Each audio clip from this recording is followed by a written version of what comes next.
Praise the lord. ఈ దిన దేవుని వాగ్దానము. జెరుబ్బయేలునకు ప్రత్యక్షమగు యెహోవా వాక్కు ఇదే: శక్తి చేతనైనను బలము చేతనను కాక నా ఆత్మ చేతనే ఇది జరుగునని సైన్యములకు అధిపతియగు యెహోవా సెలవిచ్చెను.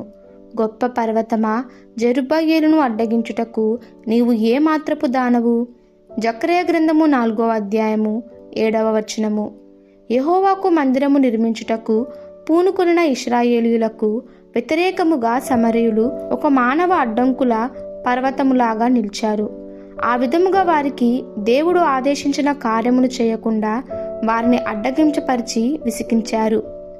దీనిని చదువుతుండగా లేదా దీనిని వింటుండగా నీవు కూడా అదే పరిస్థితుల్లో ఉండి ఉండవచ్చు. దేవుడు నిన్ను ఒక కార్యము చేయమని చెప్పి ఉండవచ్చు, కానీ శత్రువు దేవుని చిత్తాన్ని నెరవేర్చకుండా నిన్ను విసిగించి ఆటంకపరచాలని నీ మార్గంలో ఒక పర్వతాన్ని ఉంచుతాడు. ఈ భాగంలో ఇశ్రాయేలీయులు ఎదుర్కొంటున్న సమస్య ఒక పర్వతంలాగా కనబడినా నిజానికి అది ఒక మట్టి దిబ్బ మాత్రమేనని దేవుడు జకర్యాతో చెప్తున్నాడు. నీ పర్వతాలన్నీ చెదునైన నేలగా మారితే ఎలా ఉంటుంది? నీ సమస్య వైపు కాకుండా దేవుని వైపు, ఆయన శక్తి వైపు చూస్తే అది సాధ్యమే.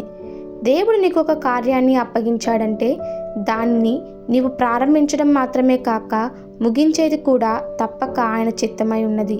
కాబట్టి మనకు ఎదురుగా ఉన్న పర్వతమును చూసి భయపడక దేవుని చిత్తాన్ని నెరవేర్చేవారుగా ఉందాము. ఈ దిన దేవుని వాగ్దానము మనందరి జీవితంలో నెరవేరులాగున ప్రభు కృప మనకి తోడై ఉండునుగాక. ఆమెన్. God bless you.